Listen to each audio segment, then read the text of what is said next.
परमेश्वर किसी को खास नहीं बनाता, लेकिन लोग अपने आप को स्पेशल बना देते हैं। जाग रहे हैं। एक इंडियन क्रिकेट को अगर आप देखेंगे तो इंडियन सिलेक्टर जब सिलेक्ट करते हैं तो उन लोगों 11 लोगों को जब नियुक्त करते हैं तो 11 लोगों के हाथ में रहता है कि अपने आप को न्यूज में लाना, टीवी चैनल में लाना और मैन ऑफ द मैच जीतना, ये उनके हाथ में रहता है ना। इंडियन टीम में 11 खिलाड़ी रहते हैं, 11 खिलाड़ियों के पास अवसर रहता है कि वो मैन ऑफ द मैच का खिताब हासिल कर सके। मतलब अपने पूरे 11 और पूरे 11 विरोधी वाली टीम और अपनी खुद की टीम, दोनों टीमों के सबसे ज्यादा बेहतर काम करके वो मैन ऑफ द मैच का खिताब हासिल कर सके। ठीक है। ठीक उसी प्रकार परमेश्वर, यहां पर क्रिकेट सिलेक्टरों की कोई भेदभाव है क्या? नहीं। एक चाहे bowler man of the match आ सकता है, एक बैटर भी मैन ऑफ द मैच आ सकता है, एक फील्डिंग करने वाला भी मैन ऑफ द मैच आ सकता है। ठीक है। क्यों? क्योंकि ये सबसे अच्छा परफॉर्म कर सकते हैं। अगर एक फील्डर है जो अच्छे कैच ले लेगा, अच्छे रन रोक लेगा और बाहर हर बड़े बड़े शॉट को वो रनों में बदल देगा, मतलब वो रन नहीं जाने देगा परंतु कैच ले लेगा या फिर रनों को रोक देगा, बॉल को पकड़ लेगा, तो वो भी जो हर बॉल को पकड़ ले उसको भी, यानी कि फील्डर है, ना बैटिंग आती ना बॉलिंग आती, लेकिन उसके बाद भी वो क्या करेगा, अच्छी फील्डिंग करके मैन ऑफ द मैच बन सकता है। कुछ लोग अच्छे रन बना करके मैन ऑफ द मैच बन सकते हैं, अच्छी बॉलिंग करके भी मैन ऑफ द मैच बना जा सकता है, अच्छी कीपरिंग करके भी मैन ऑफ द मैच बना जा सकता है। ठीक है कि नहीं? इसका मतलब क्रिकेट सिलेक्टर लोगों का इसमें कोई हाथ नहीं रहता कि किसको ज्यादा हाईलाइट करें या किसको ज्यादा दर्जा दें, ये रहता है खिलाड़ियों के ऊपर। ठीक उसी प्रकार मसीह संसार में भी हमारे हाथ में रहता है परमेश्वर के करीब जाने का एक अवसर रहता है, परमेश्वर के खास लोगों को खास लोग बन जाने का एक हमारे पास अवसर रहता है, एक हमारे पास समय रहता है, एक हमारे पास ऐसा अवसर रहता है कि हम अपने जीवन को ऐसे जी करके जो जीवन परमेश्वर के खास लोगों की श्रेणी में हमको ला करके खड़ा कर दे। जाग रहे?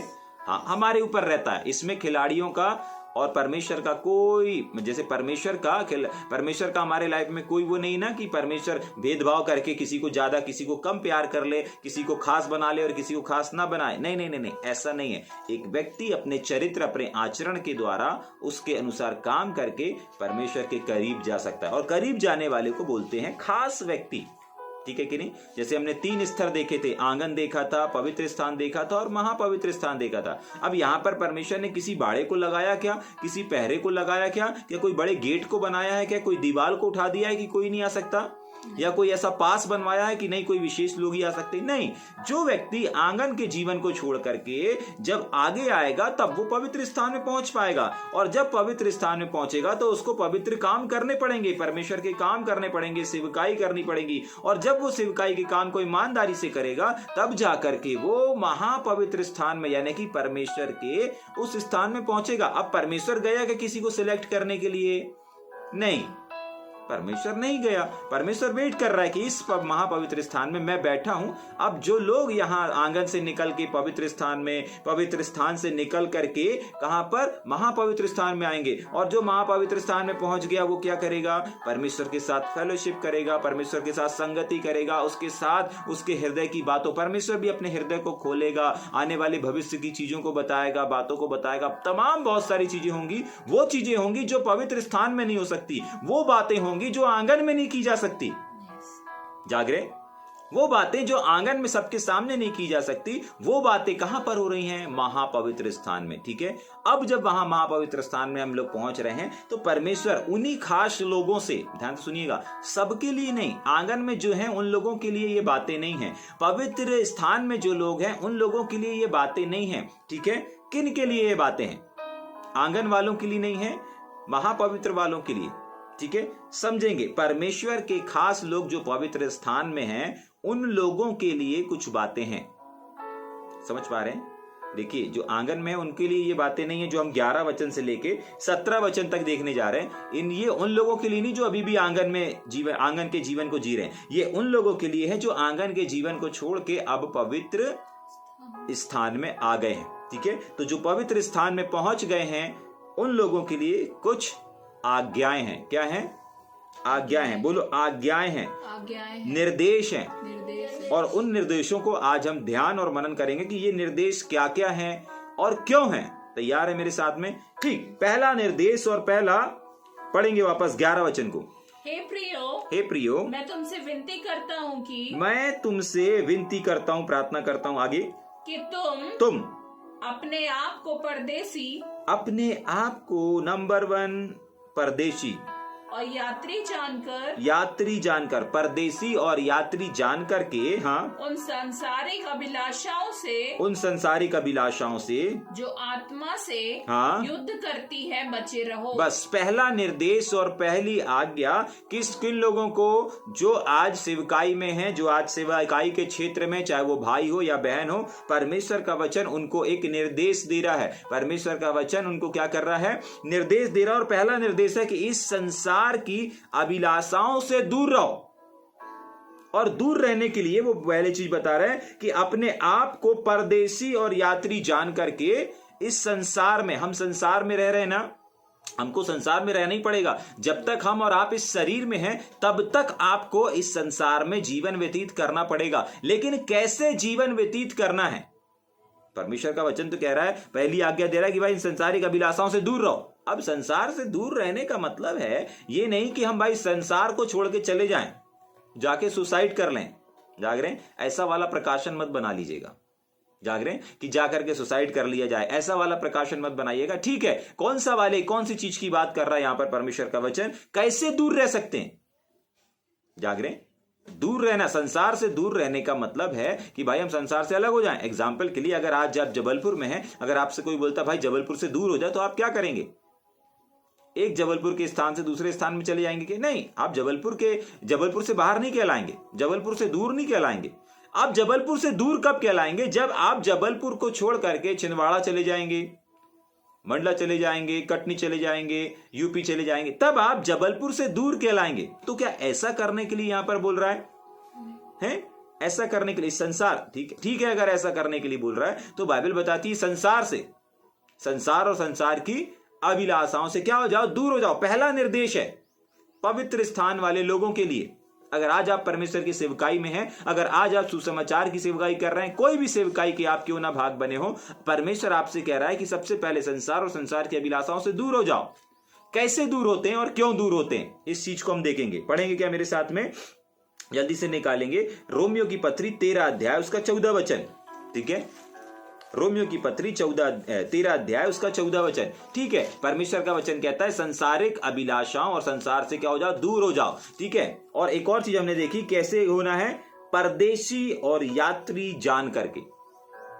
परदेशी और यात्री जान करके अपने आप को, अगर आप इस संसार में है ना, तो कैसे फील करना है? जैसे आप एक ट्रेन में सफर कर रहे हैं।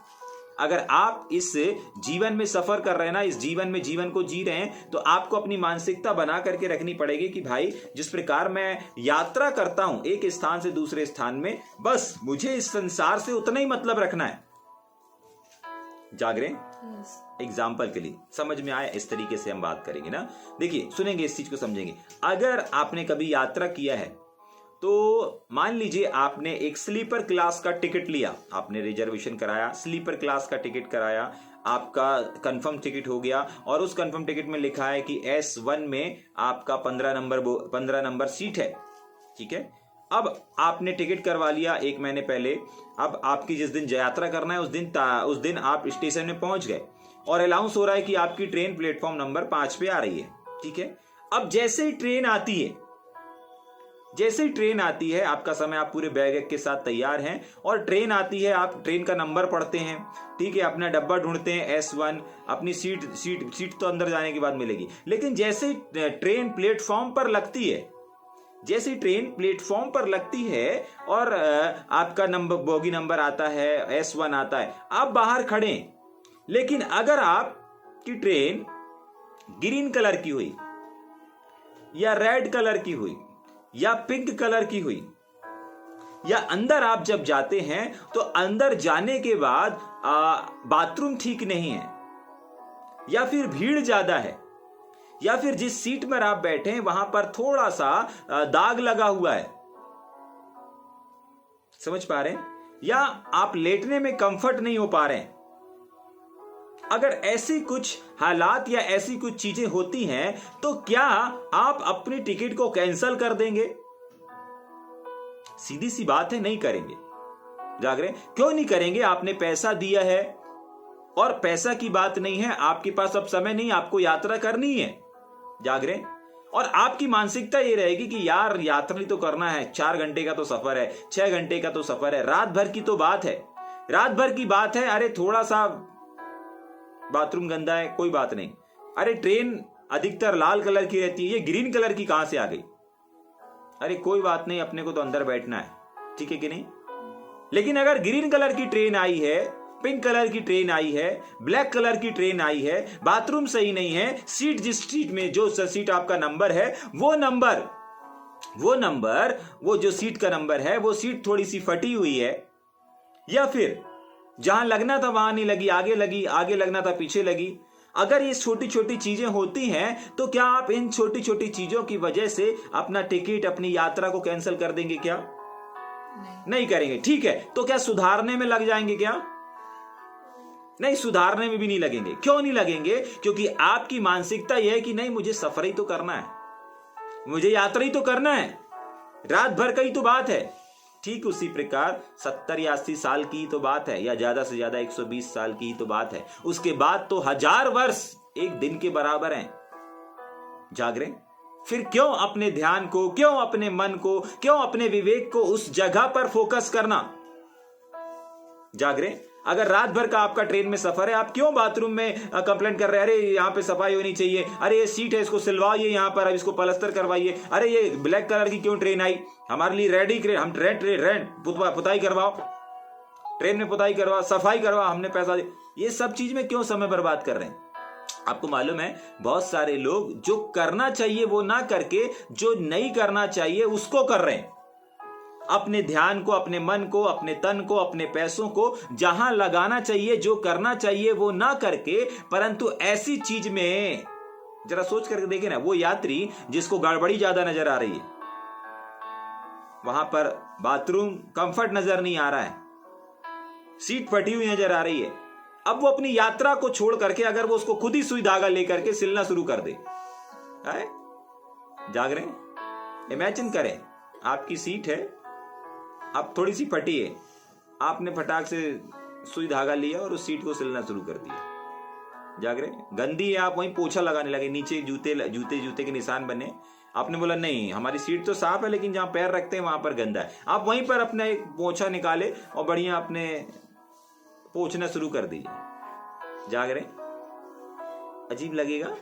सही है? जाग रहे? करेंगे क्या? नहीं करेंगे। क्यों नहीं करेंगे? क्योंकि आपको मालूम है, अरे यार मुझे इस ट्रेन में थोड़ी जिंदगी गुजारनी है, मुझे इस ट्रेन में थोड़ी रहना है, अरे कुछ घंटे की बात है, कुछ एक पहर की बात है, रात में बैठ रहे हैं, सुबह पहुंच जाएंगे, अभी इस यात्रा मेरी खत्म हो जाएगी। क्यों मैं यहां पर सबके सामने एक नमूना बनूं? क्यों मैं सबके सामने एक मजाक बनूं? आपको मालूम है आज कुछ मसीह विश्वासियों का जीवन मजाक बन चुका है। हाँ, कुछ सेवकों का जीवन मजाक बन चुका है। किस लिए? जो करना चाहिए वो नहीं कर रहे हैं, जहां पैसा धन खर्च करना चाहिए वहां ना खर्च करके, जाग रहे हैं, किसी ऐसी जगह पर खर्च कर रहे हैं अपने समय को, अपने धन को और अपने आप को। उम्र गुजरता जा रहा है, समय बीतता चला जा रहा है, और छोटी छोटी जिनमें फोकस नहीं करना है उसमें फोकस करे चले जा रहे हैं। तभी के लिए परमेश्वर बोल रहा है कि देखो इस संसार में ना तुम ऐसे जीवन बिताओ, ऐसी यात्रा करो कि मानो ये एक ट्रेन के समान है, एक प्लेन के समान है, एक बस के समान है। यात्रा इन्हीं सब चीजों से करते हैं आज इंसान। जाग रहे? ज्यादा ध्यान और ज्यादा फोकस मत करो, हाँ वहां फोकस करो जिस यात्रा में तुम हो। जाग रहे? उस यात्रा की ओर फोकस करो। यात्रा कैसे हो रही है, कंफर्ट से हो रही नहीं हो रही, इस पर ज्यादा ध्यान मत लगाओ। सुई धागा लेकर के ट्रेन के उस फटी हुई सीट को सिलने मत लग जाइए। नीचे लोग आ रहे हैं जा रहे हैं, गंदा होगा, पोछा मत लगाते रहिए। जाग रहे? हाँ, वरना आप एक हंसी का पात्र बन जाएंगे। आज कुछ लोगों का जीवन हंसी का पात्र बन चुका है उनका जीवन। तभी के लिए परमेश्वर बोल रहा है कि देखो तुम्हारा जब अभिषेक हुआ ना, तुम अलग कर दिए गए इस संसार से। अगर आप विश्वास करते हैं कि यीशु मसीह के द्वारा आपका अभिषेक हुआ, तो वो अभिषेक की पहली चाहत और पहली डिजायर है अलग हो जाना। संसार और संसार की अभिलाषाओं से अलग हो जाना। समझ पा रहे हैं? और इसके लिए आपको मानसिकता बनानी पड़ेगी कि देखो मैं कौन हूं, ये संसार एक ट्रेन है, ये पूरा जो संसार है वो एक ट्रेन है, और मैं कौन हूं, मैं एक यात्री हूं। मैं एक यात्री हूं और मुझे इस संसार से होकर के अपनी मंजिल तक पहुंचना है। इस संसार में मुझे यात्रा करके कहां पर पहुंचना है? मुझे अपनी मंजिल पर पहुंचना है। मुझे अपनी मंजिल पर पहुंचना, मुझे इससे फर्क नहीं पड़ता, मुझे इससे फर्क नहीं पड़ता कि मेरी यात्रा में कितने स्टेशन आ रहे हैं, क्या हो रहा है, सफाई है नहीं, मुझे इससे फर्क नहीं, मुझे अपनी मंजिल दिखनी चाहिए।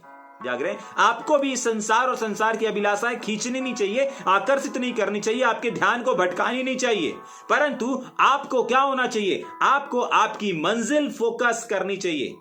आपको अपने ध्यान को, अपने मन को, अपने तन को, अपने धन को, सब कुछ अपनी मंजिल तक पहुंचने के लिए लगाना चाहिए। और तभी के लिए परमेश्वर का वचन कह रहा है, ऐसा करने के लिए आपको क्या करना पड़ेगा? संसार और संसार की अभिलाषाओं से अपने ध्यान को हटाने के लिए आपको करना क्या पड़ेगा? एक ही चीज करना पड़ेगा, इस संसार को ट्रेन के समान देखो और अपने आप को एक यात्री के समान देखो। अपनी उम्र को एक ट्रेन के समान देखो। मुझे इस शरीर को छोड़ करके, इस ट्रेन को छोड़ करके अपनी मंजिल पर पहुंचना है। जाग रहे? समझ पा रहे हैं इस बात को? ठीक, एक वचन और जो मैंने बोला था निकालने के लिए, पढ़ेंगे क्या उसको? रोमियो 13 का, थोड़ा वॉल्यूम बढ़ा के पढ़ेंगे।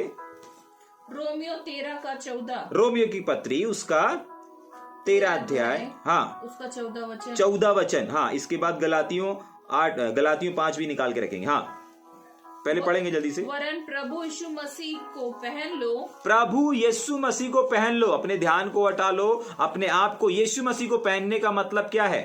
यीशु मसीह की बातों को पहन लो। जैसे मैंने बताया ना कि अपनी मानसिकता बना लो कि भाई ये संसार, ये जीवन मेरा एक ट्रेन है और मैं कौन हूं? मैं एक यात्री हूं जो अपनी मंजिल को तय कर रहा हूं, सफर को तय कर रहा हूं। आपको मालूम है, जब यात्रा करते समय अगर कोई व्यक्ति आपको दो अशब्द भी बोल देता है ना, तो बहुत बार कुछ लोग सुन लेते हैं, लड़ना नहीं लग जाते वहां पे। लड़ने लग जाते क्या? हाँ, कुछ लोग लड़ने लग जाते हैं, लेकिन कुछ लोग नहीं लड़ते।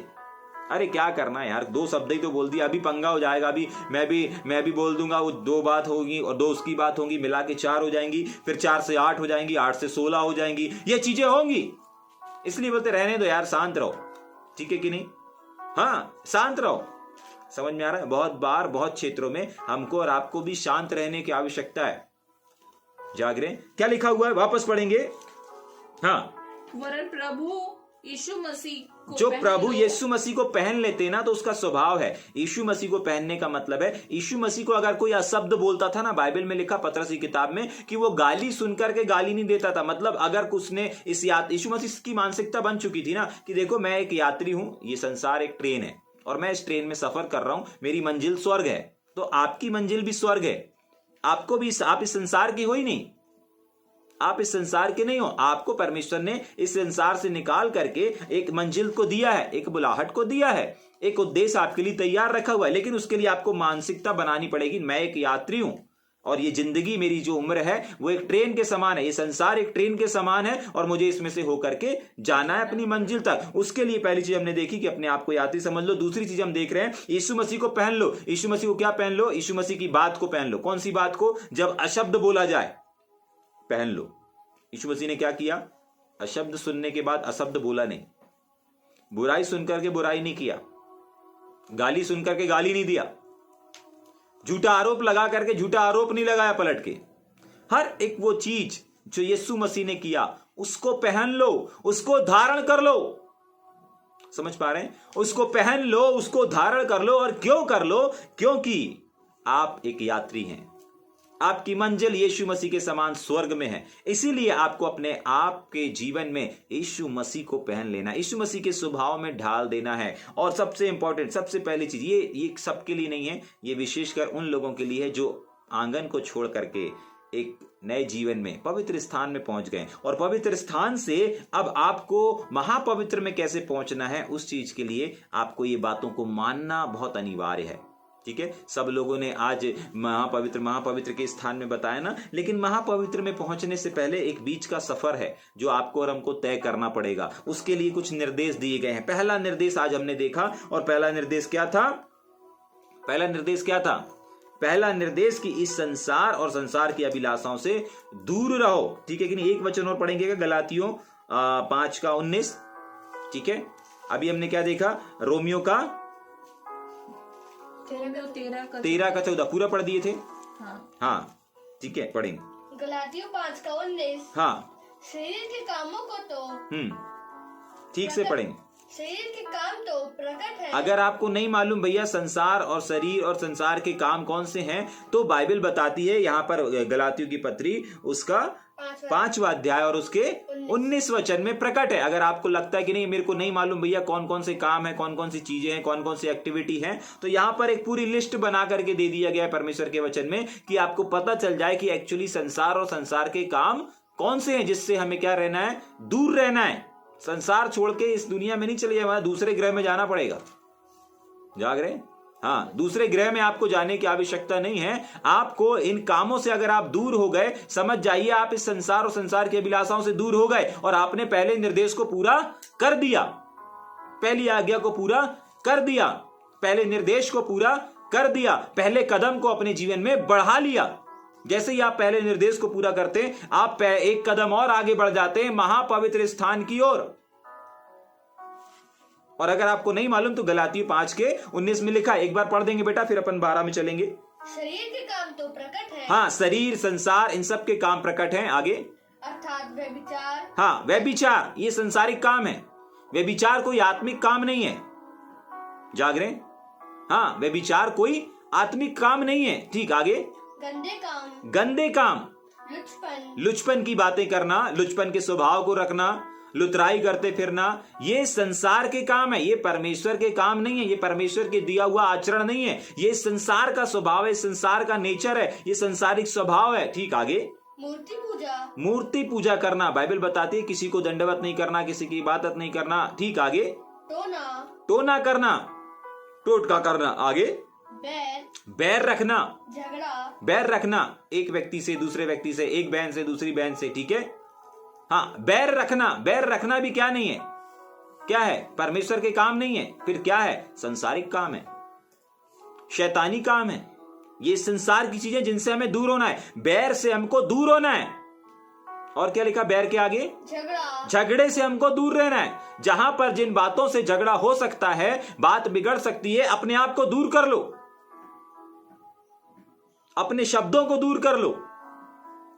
जिस बात को करने से अगर किसी के मन में वो क्या आ सकता है? बैर आ सकता है, उस बात को मत करो। जिस बात को किसी के साथ बताने से, शेयर करने से अगर उसके मन में किसी के प्रति बैर आ सकता है, उस बात को करना बंद करो। समझ पा रहे हैं? yes. बैर के बाद जिससे झगड़ा हो सकता है, झगड़े के वातावरण से भी दूर हो जाओ। ठीक, बैर के बाद आगे, ईर्षा। ईर्षा ये ज्यादा होती है। कोई तरक्की कर रहा है तो ईर्षा आ जाएगी। ईर्षा से भी हमको क्या करना है? दूर रहना है। समझ पा रहे हैं इस बात को? दूर रहना है। ठीक, आगे, क्रोध। ईर्षा पता है जब एक व्यक्ति उठने लगता है, जब एक व्यक्ति बढ़ने लगता है ना, हमारे सामने सीखा, हमारे सामने ये हुआ, अब हमारे सामने बढ़ने लगता है ना, तो ईर्षा आने लगती है। हमारे साथ 10,000 की नौकरी कर रहा था, आज उसकी 1 लाख की सैलरी हो गई, तो क्या हो जाएगा? ईर्षा आ जाएगी। जाग रहे हैं? लेकिन प्रेज गॉड परमेश्वर के वचन के लिए। परमेश्वर का वचन हमको इस बात को सिखाता है और इस बात को समझाता है कि क्या नहीं रखो, ईर्षा से भी दूर हो। ये क्यों? क्योंकि ये स्वर्ग के काम नहीं है, ये परमेश्वर के काम नहीं। ईर्षा परमेश्वर की नहीं है। फिर ईर्षा क्या है? ईर्षा क्या है? संसार की है। आप समझ पा रहे हैं अपन क्या बता रहे हैं, हम क्या बात कर रहे हैं? पहला निर्देश जो परमेश्वर के पवित्र स्थान में लोग हैं उनके लिए। और क्यों ये निर्देश है? ताकि वो एक कदम और आगे आ सकें। किसकी ओर? आंगन की ओर नहीं, परंतु महापवित्र स्थान की ओर आगे बढ़ सके। समझ पा रहे हैं? ठीक, आगे ईर्षा की बात पढ़ेंगे बेटा। क्रोध। ठीक है कि नहीं? ऐसा नहीं है कि आपको क्रोध नहीं करना है, लेकिन क्रोध भी जो है ना, कौन सा वाला क्रोध? क्रोध को बनाए रखना। पल भर वाला क्रोध जो होता है, कुछ समय वाला जो क्रोध होता है, आप कर सकते हैं। और बाइबल इजाजत भी देती है, एक जगह कहती है क्रोध करो परंतु पाप मत करो। लेकिन कौन सा वाला क्रोध मत करो? जो आपका क्रोध है वो थोड़ी देर बाद पाप में बदल जाता है। एग्जाम्पल के लिए, आपको किसी के ऊपर गुस्सा आया, क्रोध आया, बाइबल के अभी वाले शब्दों में बताएं, गुस्सा आया, क्रोध आया, और क्रोध में आपने उसको 4-5 डंडे दे दनादन कर दिया। जाग रहे हैं? यस। हाँ, पत्नियों को ज्यादा आता है लगता है ना। हाँ, पत्नियों को भी अपने पति के ऊपर ज्यादा क्रोध आता है, ठीक है कि नहीं? तभी के लिए पत्नियां क्या करती हैं, बहुत बार दाल में नमक तेज कर देंगी या फिर नमक ही नहीं डालेंगी। जाग रहे? क्रोध करो, अच्छी चीज है, लेकिन क्रोध से बढ़कर मत करो। क्यों? क्योंकि क्रोध से जो क्रोध की एक सीमा है। क्रोध आप कर सकते हो, बच्चे से हम नाराज हो सकते हैं, पति से हम नाराज हो सकते हैं, पत्नी से हम नाराज हो सकते हैं। लेकिन अगर हम पत्नी से नाराज हैं और अगर पीपा के आ गए और दे दनादन, तो आपने एक पाप कर दिया। जाग रहे? हाँ, आपने पाप कर दिया। क्रोध कर सकता है इंसान, लेकिन पाप नहीं कर सकता।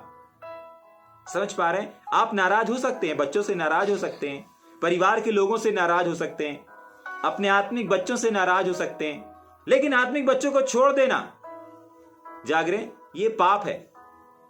आत्मिक बच्चों को त्याग देना ये पाप है। आपने उनको सिखाया, आपने उनको बढ़ाया, आपने उनका पालन पोषण किया। आज अगर आपको उनके ऊपर गुस्सा आ रहा है और आपने उस क्रोध में आकर के उनको छोड़ दिया, त्याग दिया, फोन करना बंद कर दिया, बातें करना बंद कर दिया, शेयर करना बंद कर दिया, पराया कर दिया, ये पाप है, ये पाप है। समझ पा रहे हैं इस बात को? यस। क्रोध करना गलत नहीं है, बच्चे के ऊपर छड़ी चलाना गलत नहीं है, लेकिन उस क्रोध में आकर के एक निर्णय ले लेना, नहीं आज के बाद मैं उसको फोन नहीं करूंगा, आज के बाद मैं उससे कोई बात नहीं करूंगा। अधिकतर करते हैं, लीडर्स लोग करते हैं। जाग रहे? जो लीडर्स लोग रहते हैं ना, वो करते हैं। अरे उसने मेरी बात नहीं माना, वो मेरी इस चीज को नहीं किया, उस चीज को नहीं किया, मैंने उसको काम बताया था, ये नहीं किया, वो नहीं किया, अब मैं उसको फोन नहीं करूंगा, अब मैं उसको कोई काम नहीं बताऊंगा, अब मैं उसके ऊपर विश्वास नहीं करूंगा। अरे ठीक है, एक काम नहीं किया, बाकी काम तो किए ना। ठीक है, गुस्सा आ रहा है, गुस्सा आने दो, नाराज हो जाओ। बाइबल बताती है सुबह नाराज हो तो शाम को मेल कर लो, शाम को नाराज हुए तो सुबह मेल कर लो।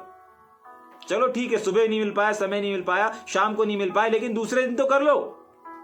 जाग रहे? लेकिन अगर आज लेट हो रहा है, विलंब हो रहा है, तो उनका जो क्रोध है, उनकी जो नफरत है, वो एक पाप में बदल चुकी है। और वो वाले क्रोध को करने के लिए यहां पर मना कर रहा है, क्योंकि बता रहा है कि ये वाला जो क्रोध है ना, ये संसारिक है और संसार की लालसा वाला क्रोध है, जिसको करने के लिए परमेश्वर का वचन हमको और आपको मना कर रहा है। विशेषकर उन लोगों को जो कहां पर हैं, उन लोगों को जो कौन से वाले स्तर में हैं?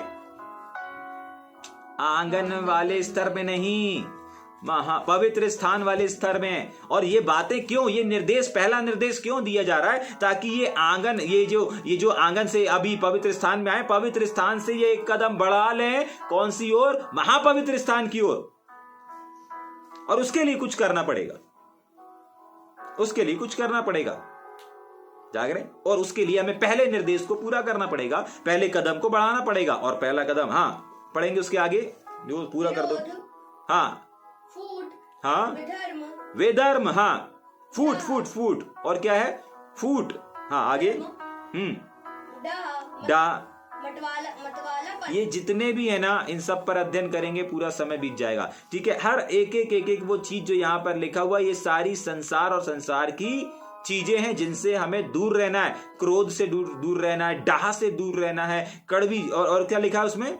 विरोध से दूर रहना है। और उसके आगे फूट से दूर रहना है ना। शैतान चाहेगा कि इनके बीच में फूट हो जाए, शैतान चाहेगा इनके ग्रुप में फूट हो जाए, इनके रिश्तों में फूट हो जाए। लेकिन अगर आप संसार की सुनेंगे ना, तो आप संसार के करीब जाएंगे, संसार की अभिलाषाओं से दूर नहीं जाएंगे। अगर फूट आ गया, आपने संसार की ओर कदम बढ़ा लिया। ध्यान से सुन लीजिएगा, अगर आपने क्रोध करके उनसे दूरियां बना ली है, आप संसार की अभिलाषाओं से बाहर नहीं, दूर नहीं गए हैं, परंतु संसार में फंस गए हैं। अगर फूट आपके पास आ गई है, आपके लोगों के बीच में आ गई है, आप परमेश्वर के करीब नहीं गए हैं, परंतु आप संसार के करीब गए हैं। और संसार के करीब जाने का मतलब है पवित्र स्थान में आने के बाद भी कहां पर चले जाना? महापवित्र की ओर ना जाना, परंतु आंगन की ओर वापस चले जाना। आज बहुत सारे अधिकांश लोगों का जीवन यही चल रहा है। आंगन से पवित्र स्थान में आएंगे, पवित्र स्थान से फिर आंगन में जाएंगे, फिर आंगन से पवित्र स्थान में आएंगे, फिर पवित्र स्थान से आंगन में जाएंगे, लेकिन पवित्र स्थान से महापवित्र स्थान में नहीं पहुंच पा रहे। समस्या यही है, समस्या यही है। और प्रेज गॉड की आज परमेश्वर का वचन आया है और परमेश्वर का वचन हमें समाधान बता रहा है। सिर्फ निर्देश नहीं दे रहा, सिर्फ गाइड नहीं कर रहा, परंतु बता रहा है, सिखा रहा है कि हमको करना क्या है। संसार और संसार की अभिलाषाओं से दूर हो जाओ, ऑटोमेटिक आप कहां पहुंच जाओगे? पवित्र स्थान से उठ करके एक कदम आपका और आगे आ जाएगा। और वो कौन से किस ओर बढ़ेगा? हाँ, पवित्र स्थान की ओर। जाग रहे?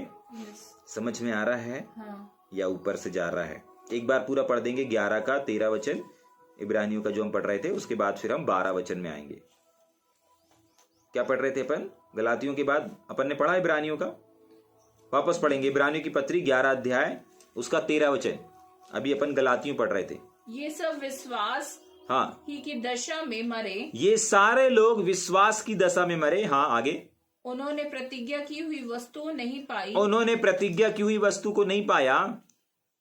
और नहीं पाया, आगे। पर उन्हें हाँ। एक दूसरे से देखकर, ठीक से पढ़ेंगे, पर एक दूसरे से नहीं, दूर से देख करके आनंदित हुए। क्यों? आगे। और मान लिया, स्वीकार कर लिया। यहां पर आज विश्वासियों की श्रेणी में इन लोगों का नाम दर्ज इसलिए है क्योंकि इन्होंने प्रतिज्ञा की हुई वस्तु को नहीं पाया। और एक और चीज, सबसे अहम चीज जो हमारे इस विषय से संबंधित है, और वो ये है कि इन्होंने अपनी मानसिकता को बना लिया कि ये क्या है। पढ़ेंगे। मान लिया कि, आगे पढ़ेंगे, मान लिया कि पृथ्वी पर हाँ, परदेसी और बाहरी हैं। हम क्या हैं? हम इस पृथ्वी पर अपनी मानसिकता को बना लिया। जिन विश्वासों का हम उदाहरण देते हैं, जिन नबियों का हम उदाहरण देते हैं, जिन सेवकों का हम उदाहरण देते हैं कि इन्होंने एक विश्वास की कुश्ती को लड़ा, इन्होंने विश्वास की रखवाली करी, ये विश्वास के शिखर पर रहे, इन्होंने विश्वास के द्वारा बड़े बड़े बड़े बड़े बड़े बड़े बड़े कामों को किया। वही लोगों की मानसिकता जो ये थी, वो ये थी कि वो लोग इस पृथ्वी पर क्या हैं? क्या लिखा है लास्ट? परदेसी है, यात्री है, एक मुसाफिर के समान है। आज लोग लगे हैं बड़े बड़ी नींव खोदने के लिए, बड़े बड़े महल बनाने के लिए, बड़े बड़े घर का निर्माण करने के लिए। जाग रहे? क्यों? मानसिकता इसी संसार में रहने की। सब कुछ होने के बाद भी अपने आप को कहां लगा रहे हैं? अपने धन को कहां लगा रहे हैं? अपने पैसों को कहां लगा रहे हैं? अपने समय को कहां लगा रहे हैं? अपने शरीर को कहां लगा रहे हैं? अपने ध्यान, अपने विवेक को कहां पर लगा रहे हैं? आज की सुबह सोचें और विचार करें। जाग रहे हैं? परमेश्वर नहीं चाहता। आज परमेश्वर कुछ निर्देशों को आपको दे रहा है ताकि आप पवित्र स्थान से, आंगन से तो निकल के आ गए, लेकिन अभी भी आपकी नैया, आपका जीवन पवित्र स्थान में है। लेकिन पवित्र स्थान में पहुंच जाना काफी नहीं होता। हाँ, पवित्र स्थान पवित्र आत्मा को पा लेने को दर्शाता है। लेकिन प्रेज लॉर्ड, हमने संडे सर्विस में इस बात को सीखा कि पवित्र आत्मा पर्याप्त नहीं है। पवित्र आत्मा पाने के बाद पवित्र जीवन जीना है, और पवित्र जीवन जीने के बाद हम महापवित्र स्थान में यानी कि परमेश्वर के पास पहुंच सकते हैं, यानी कि स्वर्ग में पहुंच सकते हैं। जाग रहे? यस। हाँ, इब्रानियों 11 का पढ़ दिए, पूरा पढ़ दें। पढ़ लिए। हाँ, एक और बार पढ़ेंगे। ये सब विश्वासी, हाँ, ये सारे लोग विश्वासी के साथ विश्वास की दशा में मरे, और उसके बाद इन्होंने मानसिकता बना। ये क्यों कर पाए? ताकि क्योंकि इनकी मानसिकता थी कि नहीं, ये संसार के नहीं है। ये मानसिकता आपकी भी होनी चाहिए। जाग रहे? हाँ, आप कितनी भी गहरी नींव खोद करके अपने लिए घर बना ले, मकान बना ले, याद रखिएगा, ये घर लेकर के आप स्वर्ग नहीं जा सकते। भैया हम नहीं जाएंगे, हमारे बच्चों के काम आएगा, ठीक है, अच्छा है, बनाना चाहिए, यादगार होना चाहिए, सब चीज अच्छा है, लेकिन उससे ज्यादा आपको परमेश्वर के लिए काम करना। जितनी गहराई से आप नींव खोद रहे हैं, उतनी ही गहराई से आपको आपके जीवन में परमेश्वर की नींव खोदना है। अपने जीवन में जो नींव का पत्थर रखना है ना, वो मसीह रखना है। जो बुनियाद है ना, पहला कुरिन्थी किताब में लिखा है कि वो जो नींव है, नींव प्रभु यीशु मसीह है। जाग रहे? हाँ, समझ पा रहे हैं इस बात को? आइए थोड़ी देर अपनी आंखों को बंद करेंगे, हम प्रार्थना करेंगे।